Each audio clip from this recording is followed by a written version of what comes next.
Hello everyone, real quick note before the video begins. I also want to say that I am posting about Omi on Twitter now, so if you want to be kept up to date, honestly quicker than YouTube, because I actually have to record, edit, upload on YouTube, whereas with Twitter, I just break the news. So if you want to be up to date, then this is definitely the Twitter account to go to. It's in the description. That being said, enjoy the video. Hello everyone, welcome back to the channel. My name is Zach, and VeVe will not calm down. Holy.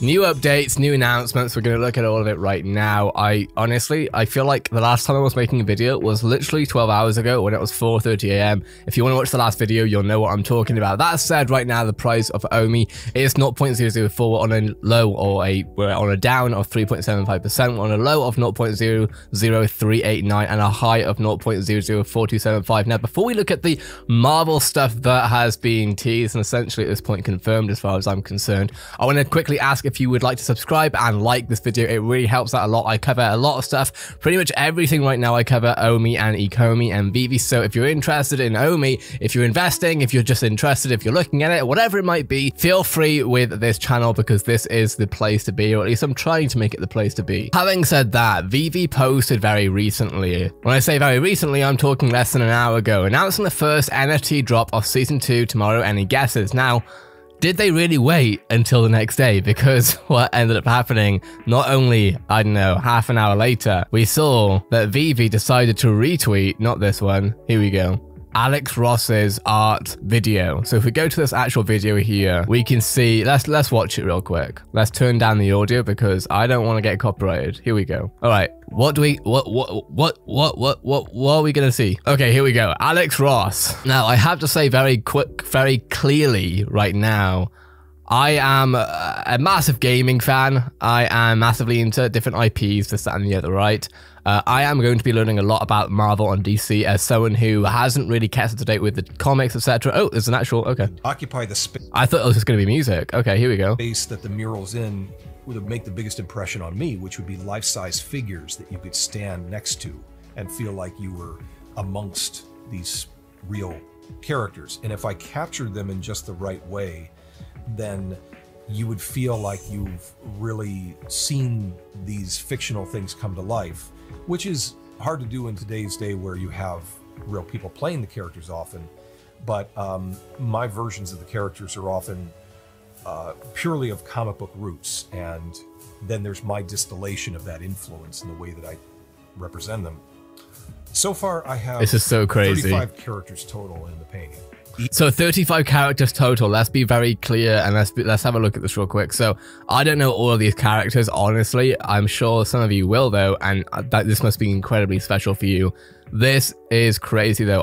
Honestly, I feel really knowledgeable about this stuff. I thought I knew more than I did, but looking at this roster, I can only pick out some people like Iron Man, that's the Hulk, Captain America, Spider-Man. In the painting, each single character is its own painting.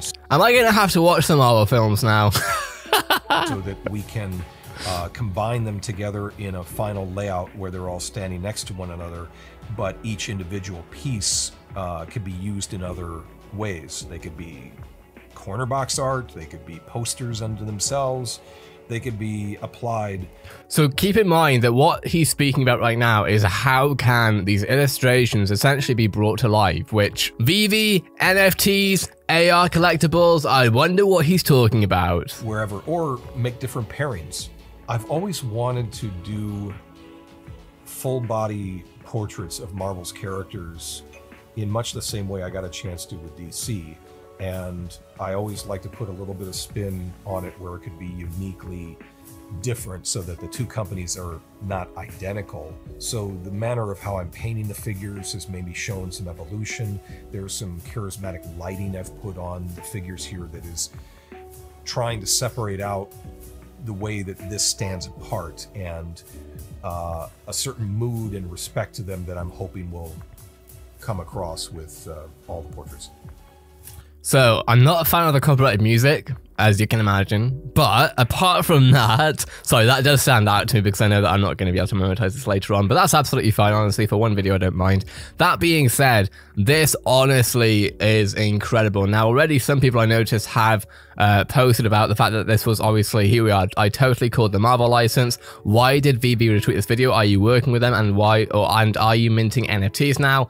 Heck, I sense an increase is his 2D Ultraman cover. Marvel art this Thursday is this next release, so people clearly know that this is very likely to be something to do with VeVe, considering they literally retweeted it just now. Having said that, having a look at their profile, here we have what looks like some sort of comic banner, I think, essentially. This is the official Twitter page for artist Alex Ross. Now, I've looked at their actual website, and they actually have an entire website, as you can imagine, essentially dedicated to what they've done in this industry. And the bio is the following: born in Oregon and raised in Texas, Alex made his artistic debut at 3 when, according to his mother, he grabbed a piece of paper and drew the contents of a television commercial he'd seen moments before. By age 13, he was scripting and drawing original comic books. 10 years later, he was hired by Marvel Comics to illustrate Marvel's central characters in the comic book event Marvel's 1994. Having established himself creatively and financially with superhero projects, Ross turned to the real world with Uncle Sam, a 96-page story that took a hard look at the dark side of American history. Like Marvel's, the individual issues of Uncle Sam were collected into a single volume, first in hardcover, then in paperback. Now, I'm not going to read the entire thing here. Alex's work has celebrated the 60th anniversaries of Superman and Batman, Captain Marvel, and Wonder Woman, with fully painted, tabloid-sized books depicting each of these characters using their powers to inspire humanity as well as to help them. And then if we scroll down here, we can see that we actually have Alex Ross's appearance. So we have Comic-Con International San Diego, New York Comic-Con, and Luca Comic and Games. Now, I believe it was Reese that we heard from the fact that we will be seeing marketing, not just on digital, online stuff, which we've already spoken about regarding online marketing for things, Google ads, Facebook ads, etc. But it's also going to be interesting actually having IRL events, or being a part, I should say, of IRL events, you know, having a VeVe panel at Comic-Con, all that sort of thing. And of course, this person is literally going to Comic-Con, it seems, every year. Now, something I found interesting was when I looked at his shop, we have quite a few things going on here. We have Star Wars, we have Marvel, we have DC Comics, we have Universal Studios Monsters, and we have Disney Fine Art, and of course we have a bunch of posters, which I believe Alex Ross has signed, it seems. Some of these are signed, some of these aren't, actually, from what I'm noticing here. But it does make me wonder, because obviously Star Wars is owned by Disney, and we pretty much know that Disney is a licensor on VeVe now, so I'm just wondering, people have also spoken, and we're going to go into this in a more in-depth video at some point, but people have spoken about the idea that Marvel and DC on the same marketplace could be a bit weird. Actually, what it could be is really amazing. If VeVe becomes the place where even Marvel and DC can essentially coexist, that just shows how important VeVe is as a marketplace. We all know that there is obviously that thing between Marvel and DC where obviously, you know, they're going to be separate essentially. Well, actually, if they can be part of the same marketplace because they know how important NFTs are and they know how important and how upcoming everything here is, that is huge, and that will mean that so much more will come from VeVe over time. Now, having said that, one thing I am kind of curious about is how are they going to release these different figures? Because as we can see, there are a number of different figures right here that we can look at. Now, realistically, are we going to see a drop where we have all of them in the same drop? Are we going to see one, then the other, then the other, then the other? You know, there's what, 1, 2, 3, 4, 5, 6, 7, 8, 9, 10, 11, 12, 13, 14, 15, 16, 17, 18, 19, just in this frame alone, characters. Are we going to see a new drop for all of them, or how is this all going to work? I would love to hear your takes on it. That being said, what will also be very interesting, of course, is we already have Harley Quinn, we already have Batman, and even with some of the biggest characters in the entire world being, again, Harley Quinn, Batman, we are still at 0.003984. Now, of course, I've already spoken about why this is and the fact that realistically we could have the most well-known influencers, celebrities, comic book characters, this, that, the other. We could have everything, but if VeVe itself is not ready as far as an app is concerned, as far as the marketplace is concerned, then essentially none of the content on it actually matters. If the users can't use it fully because it's not quite ready yet, which I'm not digging at Ecomi, by the way, to be very clear here, but we all know that VeVe simply is still in very early phases. We very recently reached 250,000 users, but we all know that 250,000 users is just the starting point, and that realistically we're hoping on seeing tens, if not hundreds of millions of users on a monthly active basis, honestly. Now, we are so very far away from that, and I don't think VeVe has yet had the opportunity to really feel out how that load on the servers, etc.